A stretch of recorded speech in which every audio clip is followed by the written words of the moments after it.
Good evening and welcome to the Greg Tompsett Football Show. Tonight we are going to go around all the matchups to watch in Week 6 of this NFL season. But first, Chris, what are we wearing tonight? We've got matching 26 shirts on. I got the hoodie, you got the T-shirt. Our new gear showed up here.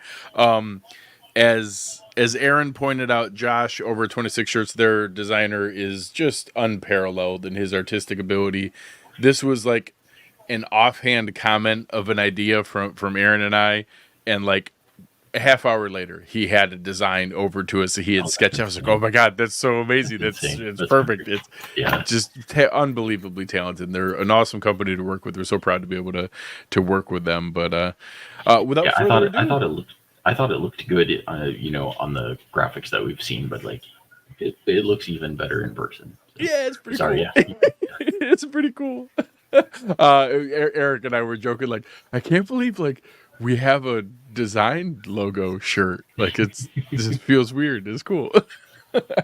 All right, let's jump in. Obviously, as usual, we're going to use our friend Uber Hansen and his rooting interest article to be able to go through the matchups that we're going to be watching here. We'll check out the analysis that he's done to tell us which games benefit the Buffalo Bills and the ones that are most interesting to Chris and I as we go through. Obviously, tonight we are at halftime of the 49ers Seahawks game. Up until this final 2-minute drive, the Seahawks had forgotten how to pass the ball. So the 49ers were up now 16-3, but they've kept themselves in the running here. DK Metcalf just had a toe away from a touchdown that could have brought it within maybe a one-score game. But, still looking like 49ers going to retake command of that division. The Sunday morning special, last week we had a little bit better game with Vikings-Jets. This week, Jags-Bears is more of the traditional London offering that we're used to seeing here. Obviously it's something we'll at least get to watch a little Caleb Williams, and technically it's in the Bills' best interest to root for an NFC team anytime they play the AFC team. So we'll root for the Bears there, but nothing too exciting. But one of the first exciting matchups here in the 1 o'clock slate is this game Arizona team who keeps hanging around with different teams, finding a way to pull out some wins here, now going against a Packers team, a little bit more time to kind of get things right with their quarterback now, Jordan Love being back and in position. As Uber points out here, it helps our strength of victory for the Cardinals to win, so that's the rooting interest. But what are you looking for in this matchup, Chris? I'm looking for a lot of points, really and truly. The Cardinals defense has been bad, as expected. And, I think the Packers defense is going to let a spunky Cardinals team, score some. Like Kyler has been, he's second in the league in big time throw percentage, like only behind Tua. And so he's got like twice as many attempts as Tua does. So they are chucking it in Arizona with some success, and that should be fun to watch if nothing else. Yeah, and obviously, Kyler has been a fun quarterback. He's been the top fantasy quarterback in many formats, him or Jaden Daniels, and had finally got into the running a little bit more last week. Had a little bit of a week off from that standpoint, and now is kind of getting a little bit more rolling from that standpoint. So hopefully some fun there. So I think probably a good matchup for Josh Jacobs. Most of the guys involved here, you can see any of the receivers in this one go off, and we'll see who's able to take advantage of it the most. Colts Titans, is one. As far as I remember, I think that Anthony Richardson had a full practice today, so sounding like it may go from Flacco back to Richardson. So we'll kind of keep track of that. The Titans are one of those weird teams that just has a lot of good names on paper, but cannot seem to get it together. Technically, it's in our best interest for the Titans to win here, so we'll root for that. Same thing here, the Texans and the Patriots. Just a weird one to be able to root for. So this is one where I've even debated it with Uber on what is really in the best interest when you're talking about locking up the division versus looking at longer term seeding. He always goes short term and like, hey, what's the most immediate benefit Don't skip ahead. Don't look ahead. What gives you the most immediate benefit here? I think you can make a case in this spot that it's worth a Patriots upset, to give the Texans a loss. But I get the logic. We play the Patriots twice, how some of the different pieces benefit here. But, it's one where I won't be upset if the Patriots eke out an upset. Yeah, absolutely. How about for Tampa in New Orleans? This is one where, Tampa's had a really good run here and there. New Orleans started out crazy hot, then lost 2 in a row, finally got back on the winning side again this week. The Bucs are coming off a loss to the Falcons. What seems like a sneaky important game in that division early on, and one that I guess I'm not really sure what to expect here. In New Orleans, they play super tough at home. I'm not confident in that. I think the Bucs are the better team, but New Orleans is a tough squad at home. Yeah, and I actually think I'm not sure they're that tough. I still think New Orleans is a little bit of a fraud, from those first couple of weeks. So I don't expect much from them. I actually I've got the Bucs -3. Yeah, it's probably the right play. No one wants to watch the Browns play, at least until they put Jameson. Then they'll be really fun. So I'm looking forward to the moment where all of my wife, my father-in-law, my college friends, everybody can enjoy watching football again. Right now, it's just such a weird gloom over this city, and I don't think that's going to get any better against the Eagles, especially coming off a bye. I think it's pretty clear. And again, NFC team versus AFC, easy rooting interest. We'll go with that one. Now the fun game of the day, probably my favorite one in the 1:00 slate. Washington at the Ravens. I don't think anybody expected this out of Washington. Maybe some of the offensive fireworks, but not pulling out the wins along with it, especially not 4-1, and maybe a little bit more competitive defense. I think some of it's game script, and they're putting enough points that they can turn it into more of a front running defensive squad, but this is by far their biggest test so far. They've had a pretty easy run of it from a schedule standpoint so far. We know what the Ravens are capable of, but each week we also see some of the other chinks in the armor. Again, last week they had 3 different 10-point deficits to the Bengals in that game, and the Bengals just refused to close it out. But there's a lot of fun to be able to watch in this matchup. Yeah, this is Washington's first full team test, right? Like, Cleveland has a solid defense, although, with Myles Garrett with apparently both feet injured, that pass rush is a little bit questionable. But this will be the first full team that they faced.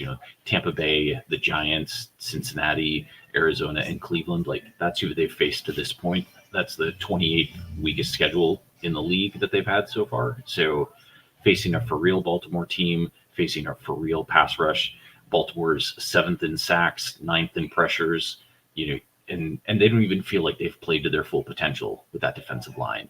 So, I'm really interested to see how Washington handles that, how Daniels responds. I think it'll be a great game, and it's going to tell us a lot about the Commanders for sure. Yeah, I think it's one where this is the first real litmus test, and it doesn't even need to be like a win-loss, prove it kind of thing. It's, can you hang in these games? I think it's at Baltimore. They're getting almost a touchdown. Like, this is not, they're not supposed to win this game, but if they can hang around in this game and be there going shot for shot, maybe have a possession in the fourth quarter with a chance to win and really kind of earn some respect, I think that could be a really cool, view. And it's been exciting to see a lot of the Washington fans have something to cheer about. Just Daniel Snyder's cloud over this team for so long has taken the fun out of it. I listened to the Scott Van Pelt and Stanford Steve podcast, the SV pod, and he's been a long time Washington fan. He just hasn't had anything to cheer for 20 plus years, and it's so fun to hear him be excited about NFL football again. And there's just so many people like him that now we're finally getting a chance to do that. Yeah, the Lions are the teams to root for. Completely 100%. Rooting with those fans. Yeah. 100%. They're right there at the top of my NFC favorites. My sneaky game here is Chargers Broncos, because I keep like, I think the Broncos are one of the worst teams in the league, and they keep finding way. They're 3-2, and they keep finding ways to win these games. And the Chargers are coming off a bye. They got a chance to be able to kind of get their bearings and get things a little bit more set. I haven't seen, I know they, especially from an offensive line standpoint, seeing who's going to be able to play in this game. But I'm really interested to be able to see this game. And there's a good mix this week. The NFL schedule guys were a little bit kinder to us, where there's going to be, let's see, 1, 2, 3, 4. It's perfect. There's a 4 box. We have a quad box at 4 o'clock. I don't have to go crazy with it. There's 7 games at 1 o'clock. There's 4 games at 4 o'clock. There's a nice balance. I can watch, have all of them going in the 4 o'clock window. And this is one that I don't know that a lot of people are going to have immediately at the top of their list, but I'm super interested to see if Patrick Surtain and this defense keep finding ways to hang around in these games. Bo Nix keeps finding a way to compete a little bit more.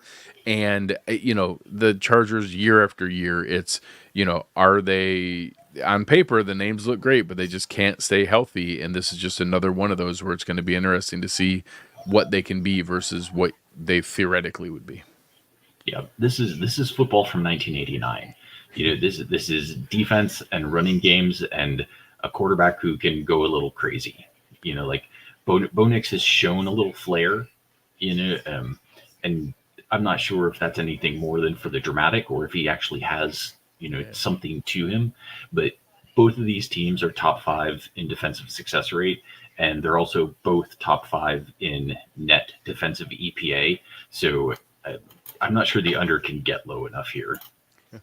No, it's a great call. And obviously, we'll see if Bosa plays, but they've been able to get pressure in LA, and if both him and Mac are playing, then you're really talking about putting pressure on that Denver offense. And it's already so limited as it is. It's going to be really interesting to see how they approach it. I'm also curious, what do you do when you have Patrick Surtain and the other team just doesn't have any receivers to cover? Like, does that just negate him as a weapon when you're like, go cover their best receiver, and he's like, which one? who do you want me to cover? So we'll see if he takes out Josh Palmer or Quentin Johnston or Ladd McConkey, maybe. I don't know. We'll see who he locks up on, but just have him blitz. That one's gonna go. Yeah, seriously, yeah. Just send him. Just send him the whole time. Steelers Raiders, your 1970s AFC Championship game rematch over and over again here. This Raiders team is going to be flipping over to Aiden O'Connell, and I keep talking about it. I gain and lose confidence in the same game every time I watch Justin Fields. First, I'll go through a whole half. I'm like, no, they got to bench him. This guy isn't going to work. And then he'll play pretty good. I'm like, all right, I guess I got to stick with him. At some point here, I'd like to see a whole, complete, clean game from him that's not just gift wrap from the defense. So we'll see. I think that his grip on that starting job is a little more tenuous than people realize, but we'll see where it goes. Probably the game of the week from the Sunday slate is this Lions at Cowboys. Really fun matchup. Again, we talked about, I don't know if they can put the over-under high enough in this one with the dings on the Cowboys defense, but with still some of the weapons on offense. I think this one could be a real shootout. Yeah, I think the only thing that makes this game something that's less than a shootout is if Detroit just runs completely over Dallas and is ball control for the whole game. So Detroit is number 1 in rushing success rate, and Dallas is 26th in defensive success rate. So you could be looking at, first down for a 5-yard rush, second down, another 5-yard rush, and just Detroit just does that the whole game. Yeah, there's a chance they could reduce the number of possessions, really have some 7-8 minute scoring drives, take the air out of the ball. They might still put up 28 or 35, but maybe. Yeah, and then it's a blowout instead of a shooting match. Yeah, and I mean, obviously, until Micah Parsons and DeMarcus Lawrence come back, just this Cowboys defense is so toothless. I'm really curious to see. Ben Johnson should have a chance to cook up some really good stuff, especially coming off a bye. The other game here, obviously, anything with the Panthers isn't all that exciting. Watch and see if the Falcons can keep some of their momentum going. Obviously, is the two division games in the NFC South both going on, so a chance that if New Orleans can upset Tampa Bay and the Falcons win, they can take sole possession of first place there. So that'll be interesting to watch for. And maybe the biggest dud of a Sunday night game so far this season, the 1-4 Bengals at the Giants. The Giants did look a little more game last week. Gave up some tough stuff to the Seahawks. Won a game that I think nobody expected. That was just about anyone who was somehow still alive in their survivor pool. A lot of them had Seattle in that spot, and the Giants, took that one down. And the Bengals, again, they had plenty of chances to come back and take down a Baltimore team that they needed, and they just couldn't do it. 1-4, you're getting awful close here to shutting the door on any playoff hopes. And if you're going to remain with any semblance of hope, you can't lose a game to a team like New York. It's just not feasible. Yeah, no. At 1-5, you've got to think the Bengals season is pretty well over. Yeah. It would have to be a pretty remarkable turnaround to dig out of the hole they've already dug, and to make it worse against a team you should beat. And, yeah. So I'm going to assume they win, but I thought the Giants were going to lose last week, so we'll see what they can do. And obviously, the Bengals have shown that they can be a team that can lose to anyone or could beat anyone. Really. 100%. Yeah, they're obviously have played up to and down to plenty of competition. And Monday night, we're going to have our very own Buffalo Bills playing at the New York Jets. If you want a little bit more on that matchup, make sure you check out the preview. We had the amazing Connor Rogers on with us last night, being able to preview that matchup and everything there. So make sure you check it out there, along with all the other work we have going on here at Cover One. Chris, anything else for the people before we wrap up? Nope. Hoping to enjoy a better second half of football in this game tonight, and looking forward to what I really truly should expect. Just blow out the Jets. Just prove just enough with the only hope they have is, we're going to get a dead cat bounce with our new coach. No, shut them down. Let's be done. Move on. Yeah, take away the confidence immediately. Don't give them any chance to be able to get anything going. And as Aaron said last night, we know we have a lot of folks in our Discord channel and listeners down in the Florida area. Hope you guys are safe and get power back if you don't. Hope everything goes as well as it can. I know there's some really devastating pictures of the flooding and the storm surge, everything through Tampa and all the areas there in Central Florida. So hope everybody's safe and healthy and made it through as well as they could and can rebuild in as quickly as possible. So our thoughts and prayers go out to you guys, thinking about everybody there. But on behalf of fantastic producer Chris Seth, I am Greg Tompsett. You've been listening to the Greg Tompsett Football Show, and we are out.